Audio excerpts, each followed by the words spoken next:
To get rid of those pesky ads, request stories, listen to unlisted and bonus episodes, and to chat with the gang, support us by clicking the description link. We're talking about September 13th, 1959. We're going to meet the killer and talk about one of those events. It was a rape that happened in a nearby park, the Matheson State Park, a few miles away. This is the park right here. So Deer Park is where you start from, and then there's trails that go all through here. And there's like a nice waterfall, just like what you saw in the other one. So the killer kind of has an MO of going to state parks where it's going to be mostly abandoned, but you can still also find people that are hiking the trails. Well, the killer actually lives on the backside of the park. Oh, that's cool. That's where he lives? No, this is not where he lives, but pretty cool. That is pretty cool. These are like Roman pillars.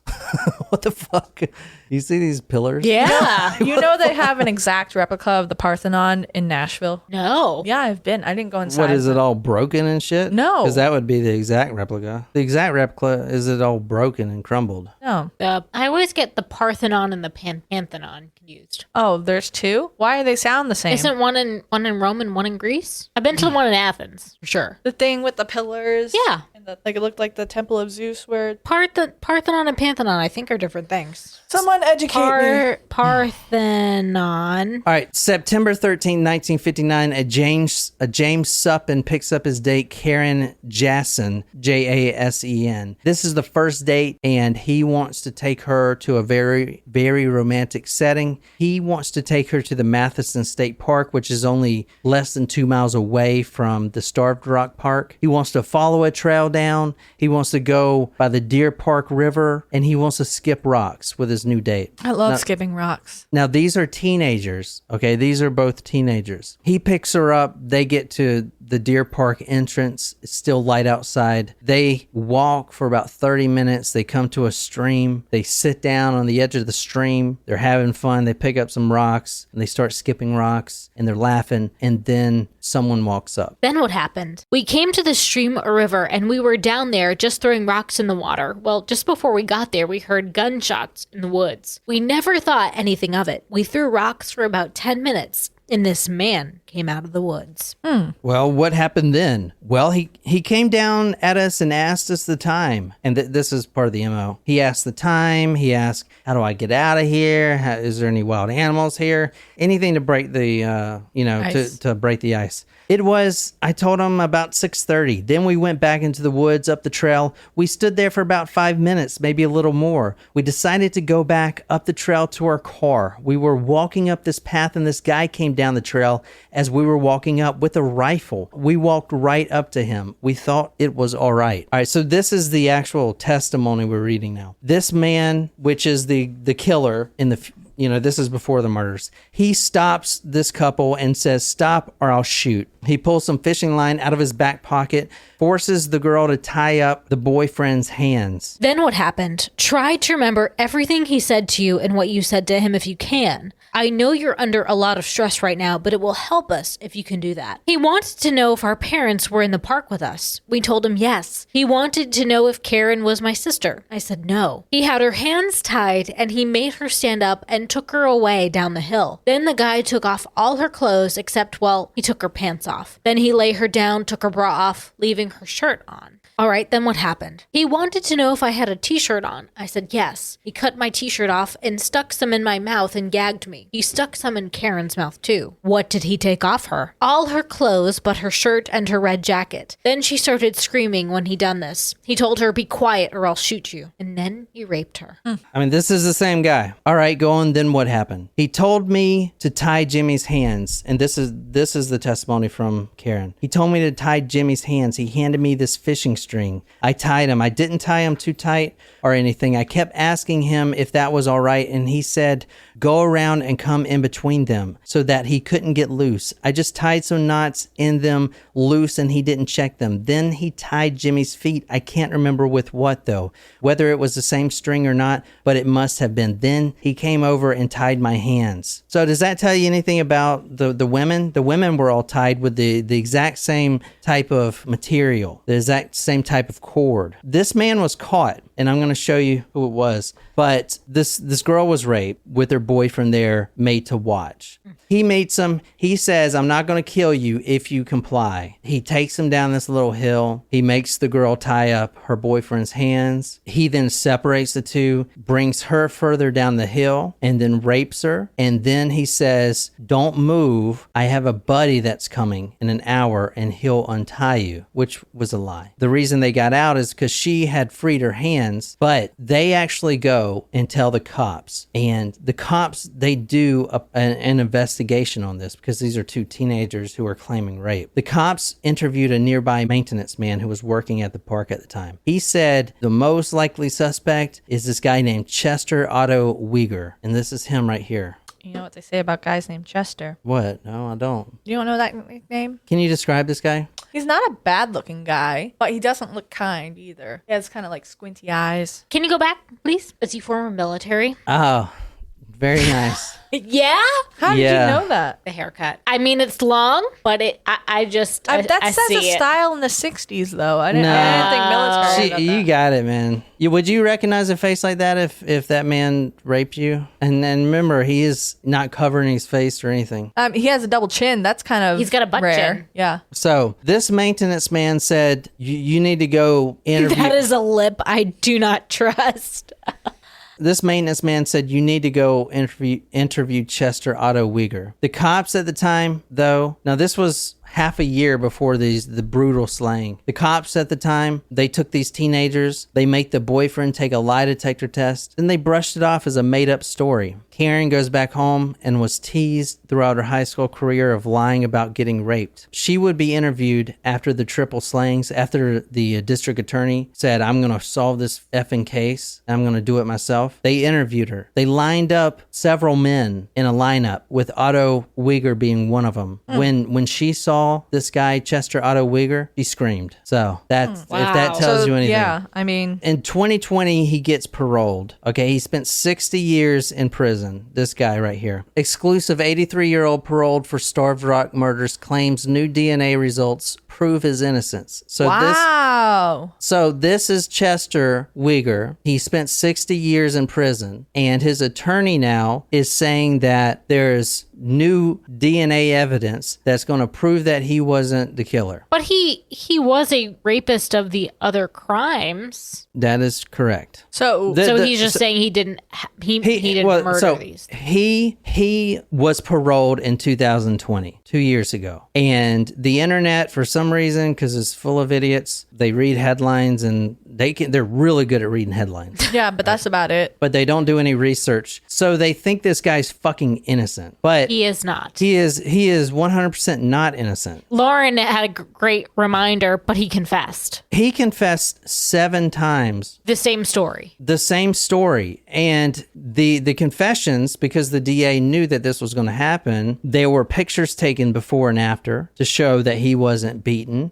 Everything was recorded. Everything that he said was recorded. And as always, he recants his confession. He has several confessions. Thursday, November 17th. These are all written confessions right here. And we're going to read some. He maps out the crime and he tells exactly how he did it. And for some reason, people think that he is innocent. And there's new DNA. The new DNA, which the attorney that is going to clear his name, which he's out of fucking prison anyway. Who gives a shit? Right. He's already been paroled. It didn't matter. He cleared his name or not. He didn't give a fuck. He didn't. I mean, you know what I'm saying? But anyway, this new evidence was a single piece of hair that was found in the woman's glove that was not his. It was unidentified. Huh. Okay, but there were other things too that proved that it was him, which is far more damning. But this attorney says, if you want to get the scoop and hear exactly what all this stuff, you have to subscribe to my new podcast. No, you can subscribe to ours and we'll tell you for free. It's a fucking shit. Correct. And then now everyone's like, oh my God, this man spent 60 years in prison for a crime he didn't commit. Oh, he committed some serious crimes. There was a piece of hair found in the woman's glove. That could have been there way before the fucking... petting their fucking dog. What about all the other fucking evidence that they have? Anyway, we're going to get into all that. The guy is fucking rapist. They released him based on that one unidentified hair? No, he was already parole, on parole. He was already paroled. He went but for it was parole. a matter of clearing his name of the crime entirely. Yeah, which they're trying to clear his name now, which based off one hair that you can find out the details by going to the attorney's podcast, and that he touts it and everything. Oh, my new podcast. Yeah, we interviewed Chester, my new podcast. I wondered. Never mind. We have a podcast. Say, is he making more on his podcast than we are? Is this all he's doing? But the guy got paroled in 2020. I mean, this is 80 now, like whatever. I mean, but I mean, like, even for a second, I wasn't thinking about the fact that he was a rapist and those other things. Like, he didn't clear his name, and I was like, well, oh, that poor man, like, had that all that time, and now he's an old man. And I'm like, wait a minute, no, like, he served time, but that doesn't mean that he's innocent, and that doesn't mean that he deserves to be out. no, he doesn't deserve to be out. No, not for murder. But all the headlines, others. all Correct. the headlines say the same thing. Starved rock killer released after nearly 60 years in prison. Nearly 60 years in prison. Dude, what the fuck? Like, even this is like, oh my God, he's served so much time. But Like, I mean, are you fucking kidding me? Can you go back to that screen where it says that headline there? But I don't know. I haven't seen that newscast, but that it's painted in a positive light for the killer, but it doesn't necessarily. Yes, but it's not, there you but go, it's not man. really biased. It doesn't really say like after wrongfully accused after 60 years in prison. Although that's the insinuation when they say after nearly 60 years in prison, but that doesn't it's mean like that too much. But it doesn't mean that that is where the opinion of the newscaster is. So like it doesn't like it's a what's the word I'm looking for? It's the same thing It's with a this. neutral statement, but it has an insinuation of being pro him. I don't know. No, so it's the same thing as with these Menendez brothers, same shit. Like all these kids are like, oh, free the Menendez brothers. What the fuck? Look, they're Is that served all going? this time. Is that going on right now? Yeah, dude. Fucking people are stupid as tits. I mean, this guy fucking not only killed 3 innocent women, he's committed several rapes, and he's denied every rape until they're like, okay, we got this evidence, and then he tells exactly how he raped them. Okay, why is this guy even out of fucking prison? Why the fuck is this out? I mean, yeah, he said he was innocent after he recanted it. Everyone does that, and I think he actually believes he's innocent. You spend 60 years telling everyone you're innocent. That's more time than you've been alive. You're gonna get to think that yourself. So it sounds like he served his time in terms of his sentence. No, he did not serve his time. He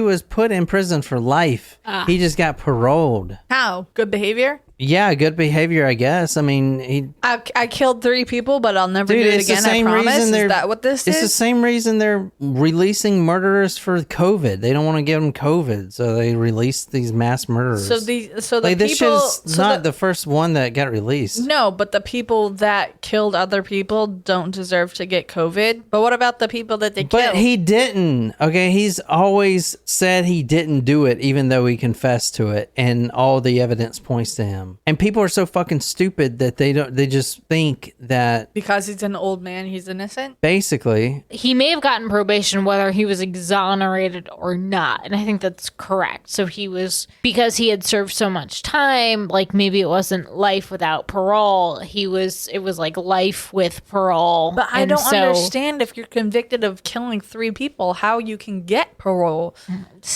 I mean, that does happen quite a lot, unfortunately. Yeah, it just- happens all the time. What are you talking about? I'm just saying I don't understand Well, what do you not understand? why you should have some sort of... Because he got convicted to life, but not life without parole. I understand So he went that- to the parole office 17 times. I understand that, but like when you're sentencing someone and they're convicted of murder, like it's not like that person can get up from the dead and just walk among the living. Like, why do you get to leave prison because you behaved well since you took the life of another person? I don't know, disagree Jen. with you. I didn't write the rules. Chester Otto Weger, he was the one that the DA found to be the killer. He did undergo quite a bit of lie detector tests, and he did pass them. However, those tests were found to be flawed in several different ways. And when he retook the test with the DA, they actually got a prestigious law detecting office that has been well known for doing excellent work.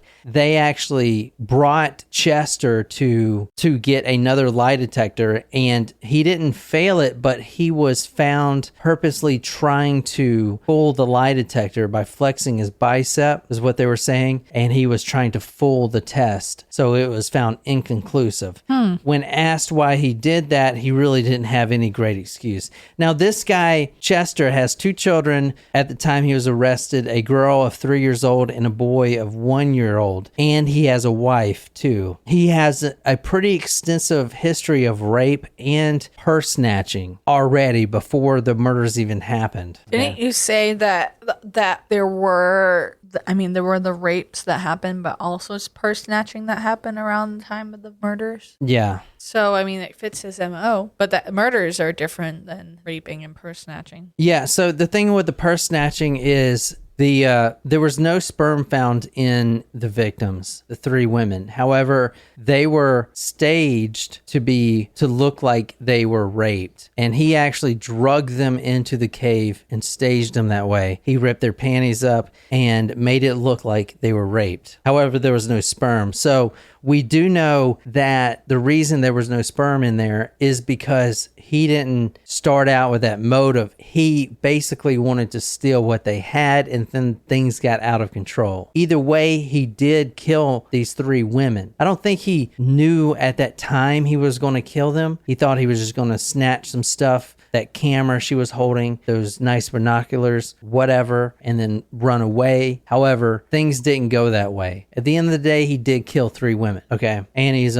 out now. So here's what happened. The women, they were gone. Remember, they were just hiking right before dinner. They turn around and they see this man, and he approaches them. This is Chester, and he immediately grabs for the purses that the women are carrying. However, he didn't expect a fight to occur, and that is exactly what happened. Mrs. Murphy grabbed the binoculars hanging from her neck and quickly flipped them over her head. She banged the field glasses down hard on Weger's right eye. He stopped, stunned. In the same instant, she reached for the brown hair comb under her dark scarf. Raising the comb over her head, she arched it down on the assailant, its teeth digging into Weger's cheek. Now, if this would have occurred, then right after that, he would have been scarred up, right? Or bruised. Or bruised up. But did that even happen? Well, I will tell you that Chester Weger actually worked in the hotel lodge. He worked in the kitchen. He was he wasn't the chef, but he was like the dishwasher in the kitchen of the hotel lodge, which they were staying in. And that day, after the murders occurred, this was 2 days before they actually found the body, obviously. The Tuesday morning, Chester comes in. He's got not only a black eye, but he's also got scrapes all down his face, which he has never had before. He was teased about it by everyone that he worked with. The chef actually asked, "What'd you get in some kind of fight? Or, what were you doing?" And Chester said he fell and hit the medicine cabinet and he cut himself shaving. Okay, it's crazy to have both of these marks, and which completely line up with his confession, which said that Miss Murphy grabbed the binoculars and hit him in the eye with it. That's why he's got the black eye. He has the marks of fighting with someone. Who else was he fighting with? You really think it was the medicine cabinet? Do people really buy that shit? You fall down and hit the medicine cabinet and you cut yourself shaving? Holy shit. That sounds like a really rough morning. Like, are you a fucking idiot? Like, what the fuck? You know what I'm saying? Searching for the words. Now, this is during what happened. So he meets them. He tries to snatch the camera and the other things, anything he can get. And this is reflected in the previous examples of him doing the same thing with other women, snatching their purses and stuff like that on the trail. So he tries to do that. And the book says, searching for words, Miss Lindquist sputtered, "What do you want with 3 bags like us? Where there are young girls." Miss Oetting said, "If you want money, we left everything in the room. I'm going to back out of here. if you walk down the trail back towards the waterfall, I'll leave you to go. So he was actually bargaining with the three ladies at the time, saying, okay, let's just stop what we're doing and I'm going to back out and then you guys can go your own way. Now, we do believe this happened. Okay, and he confessed to this. Okay. Miss Lindquist says, if we go down there, will you give us your word that you will release us? He says, yes, but I had to tie you up and then I'll leave. So now we know how they got tied up. He promised them that he would not hurt them. However, and I do think he was sincere about that. But at one point, Miss Murphy whirled around, swinging wildly with her binoculars in her hands and trying to hit Chester. So this was after the whole, okay, yeah, I'll tie you up and then someone would find you and I'm going to leave. Miss Murphy got the gumption to try to attack this Chester and try to get the upper hand. And that, I think that's really what done it. So he's got the other two girls tied up. That's when he starts beating them with that log. So Chester Weger worked in the kitchen of that lodge at that time. And when the district attorney took over the case, there's a couple things that point him to being the killer. Number one, he was implemented in the rapes and the purse snatchings and identified as the person on that same freaking trail doing that stuff. Okay. Number two, he had those marks after the murder. Yeah, he passed his polygraph test, but obviously he was skilled in knowing how to do that. Number three, he had him tied up in a way that you wouldn't be able to tie someone up like that with that knowledge of those knots and stuff like that unless you were trained. He was a Marine, remember? As we said that. There was 3 bodies, 3 women laying there in the cave, and the floor of the cave is loose sand, but the snow had drifted up into the cave just a little there, but didn't drift clear up into it, all the way up into the cave. 3 women were laying there. 1 woman, which would be to my left, was laying there with the head facing down towards the entrance of the cave. Her legs were spread apart and her skirt was pulled up. And there was 1 boot that was off. That lady, I would say maybe about 3 or 4 feet out towards the entrance of the cave. There was all blood there by her head, where her head had been crushed. Then there was a pair of broken binoculars under by her right arm there. Then next to her was another body of a lady, and her head was also crushed. She had her skirt off and she was her legs would be facing out. Now, the other lady's head was facing out and her legs were facing out, and they were spread apart there. Her panties were taken off her, and they were stuck up under her underskirt there. So he does end up confessing to all this, and it happened exactly like I told you. So he meets these women. He gets into a struggle. They say, okay, let's just go our separate ways, but I got to tie you up first. And then that's how I'll know. That's when he was met with resistance, and that's when the fighting started. And then he just ended up killing all of them. The camera found, quote, revealed particles of skin and clotted blood wedged inside the lens. Chester confessed that at least 3 blows, perhaps 4, he used a camera. So his confession was complete, and not only that, the district attorney took pictures before and after the confession to make sure he wasn't beaten into confession. However, he said that he feared for his life. They said that he was going to go to the electric chair unless he confessed, which is bullshit because the entire confession was recorded, and nowhere in that did they say that he was, going to the death chair. Well, wouldn't it make sense for it not to be in there if it was being recorded? Because, and I'm just playing devil's advocate here, but if they said that he was going to go to the electric chair unless he confessed, and then he confessed, but that's kind of like a point for him, isn't it? Because wouldn't it show coerced confession? What? I'm saying as a neutral party in this, as third party, if they're saying that he was going to go to the electric chair unless he confessed. No, they didn't say that. I thought you said that. They said that. That's what he said. So he said the whole time he was in prison that they told him that he has to confess or he's going to get the electric chair. That's why he, the whole time, maintained his innocence, saying that he didn't do it and everything. Not only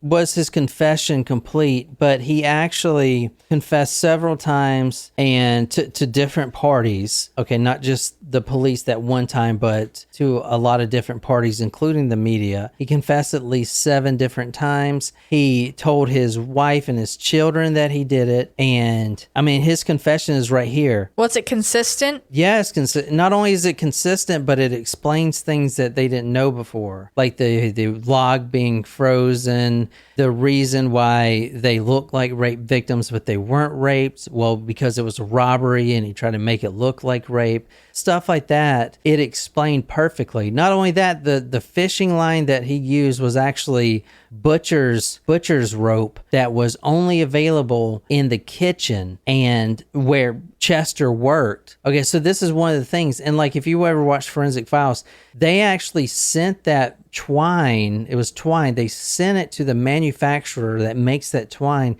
and they figured out that it came from that same roll that was in the kitchen. There was only 2 people that had access to that.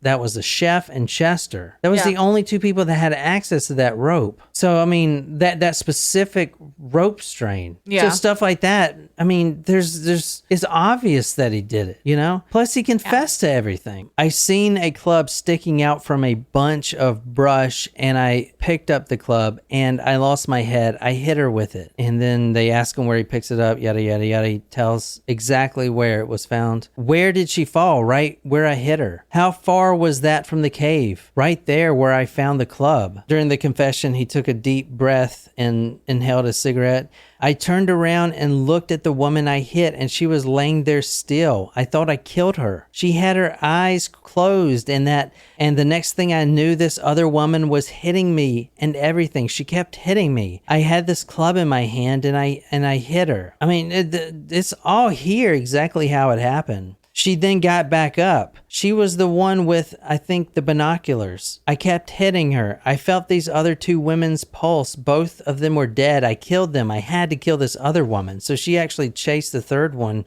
when she took off running.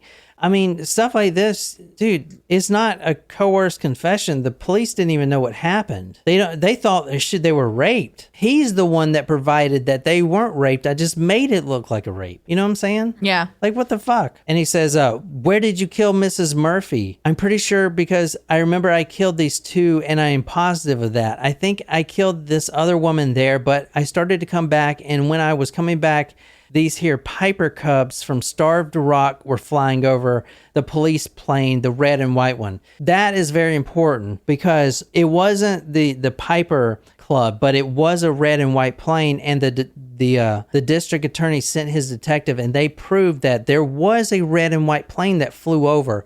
And you would only know that if you saw it. He was the only one out there. How else would he know that a plane flew over there if he was in the kitchen working? He described the fucking plane that flew over. And then the detective went and made sure with the flight logs that the plane was actually flying over at that same time. And it was. Yeah. And it was the exact same one he described. They didn't know anything about the plane until he said something. He said this.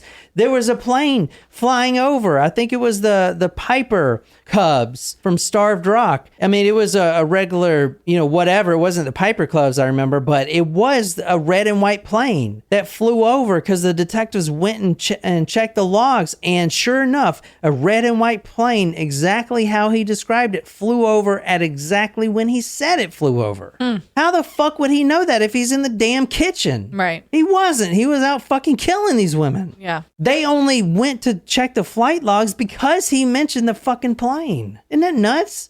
And people think he's fucking innocent. How would you fucking make that up? You can't make that up. I think it was Natasha said, because people see a frail old man and they're like, oh, he's not dangerous anymore. Yeah, but back when Jeez. he was 20 years old, I mean, look at him. And then he talks about how he makes it look like a rape. They say, how did you clean off your hands? Because he goes back to the kitchen and works. Well, I washed them off in the snow. How much blood did you get on you? I will tell you another part of the evidence. There was a jacket that he always wears. There was, and keep in mind, this is the 60s. They couldn't do DNA tests like we do now. But they found on his jacket human blood. Like, what the fuck? So tell me now, instead of looking at this one hair in this glove to exonerate him, why don't they fucking test the goddamn jacket, Because that would make too much sense. I'm sure that attorney's not even going to mention that in his fucking podcast. So where did you hit him? The head mostly. mostly? Mostly in the head? Yes. Why did you hit him mostly in the head? Yes, all the time I was sure I killed the oldest woman. I felt that the time these two women would identify me. I was almost positive I killed her. In my mind, I figured I killed her. I had to kill these other two. I killed them. I don't know. This guy is no bueno. and he's all like, "Oh, I'm old. Look at me. I served all this time and for a crime I didn't commit." That guy doesn't want to be exonerated. Dude, he just fucking wants to live the rest of his 20 lives, 20 lives. This seems Like a cat. a but cat worse. times 3. Or, wait, yeah, 2. To kind of go over all the evidence, he's the only one that had access to the twine used to, the exact twine that was taken off the victims was tested. That test from the manufacturer was proven to be from the same roll as in the kitchen. So the killer had to be in the kitchen or have access to it. We know that. We do know that Chester had a black eye the day after the murders and scratches all over his face. We do know that. We do know that Chester has multiple convictions of rape and purse snatching. We know that, there's blood, human blood on his leather jacket. We know that. He confessed and told information that no one else would have. We know that about the plane. We know that. And the guy's fucking out. That's how our world works, I guess. Man. So, I don't know. shitty. He did do a stint in the Marines, but he went AWOL twice and was discharged under mental strain. And, I don't know. That's about all I got with that guy. I will say, remember I mentioned the jacket? There was human blood on the jacket. The FBI, when they finally got wise and sent this to the FBI to check, not only was it human blood found on his coat, in addition, the report stated that the stains came from flying blood, as if it had been splattered on the jacket. It was definitely not blood from some dead animal killed on a hunting trip or even a normal nosebleed. This was flying blood. I don't know, maybe hitting someone with a log? Maybe. Or a hatchet. You serious? So the DA actually was the hero in this case because the case wouldn't be solved if he didn't put himself on the line. And he lost an election to prove this guy guilty. The guy he's out now, I guess, whatever. But what do you guys think? Very, very interesting. So the club, when I was talking about the Frozen Club, it says Dr. Kakachka informed the investigators that the club seemed pretty much dried out and would possibly crumble into pieces if it were swung very hard against a hard object. He noted, however, if the club had been soaked in water and then frozen, its strength would be greatly increased. The doctor added that he would hate to be hit with it in that condition. Jesus Christ. I don't know. He's out now. There was other things that they found too, linking him. And just not only that, but the fact that others came forward. I didn't read a lot of the stories, but we read that one rape. All that stuff pointed to him. So I don't know. And the guy's fucking out since 2 years ago. And now this attorney's like, go listen to my podcast so we can exonerate this guy. This guy's got a GoFundMe page, the fucking killer, because he's 80 years old and he can't provide for himself. It's like, dude, and he's got quite a bit of an audience, man, crazy. Interesting. No. What do you mean, no? Just no. Don't listen to that podcast. Listen to ours instead. Well, or listen to Among the Different Trees, which I think is, I think that's better. So. There were experts that came down. There was multiple authorities that came down to document each confession. Because before this guy even was arrested, the DA knew that this was going to happen because he's seen it before. So there was rules that he had before you arrest this guy. And one of those rules was to make sure everything is completely documented. Now, they didn't have the recorder back then, but they had someone documenting it. And within 7 confessions, it's all him. There are multiple parties writing down every question and answer, as you see here, through the thing. It wasn't drawn up. A detective can't draw up questions and answers. Okay? These are questions and answers. How would a detective draw that up? Oh, what kind of razor was that? And then the detective writes, I don't know, just an old razor. you can't draw that up. That doesn't make any fucking sense. Right after it happened, he quits the kitchen job. You know? I mean, I don't know. And he did fail that polygraph test. The one that they took the last time. He was trying to fake the polygraphs. He was trying to flex his bicep to throw it off. Through the long hours of questioning, the detective noticed that Weger preserved a perfect composure. He also noticed that the suspect was trying to confuse the polygraph readings by flexing his biceps, from which his blood pressure was being recorded. On one of the many breaks from the long sessions, Reed told the waiting LaSalle County officials of the attempted cheating. This guy comes out of the guy administering the lie detector test, which was the top company to do this. Anyway, the guy comes out of the polygraph test and says that this guy did it. He didn't say he was lying or anything. He said that this is your guy. This is it. Thanking Weger for his time, Kindig, which is the administrator of the polygraph, watched him leave the cabin before turning to face the detective. With a shaking voice, the expert simply said, "That's him." Racing to the window, the state attorney stared at the thin man walking away down the tree-lined lane. Warren the hunter now knew his prey. I mean, dude, this guy fucking did it, man. Like, all the evidence points to him. But anyway, that's all I got for that. And it's about to storm here anyway. I hear the thunder. Yeah. Anyway, I love you guys. And Nicole and I will be on Monday, Wednesday, and Friday. And that's it, man. So I hope this is good enough for you guys. I really do. I hope you guys enjoy this. And until next time, good night, you lovely, lovely people.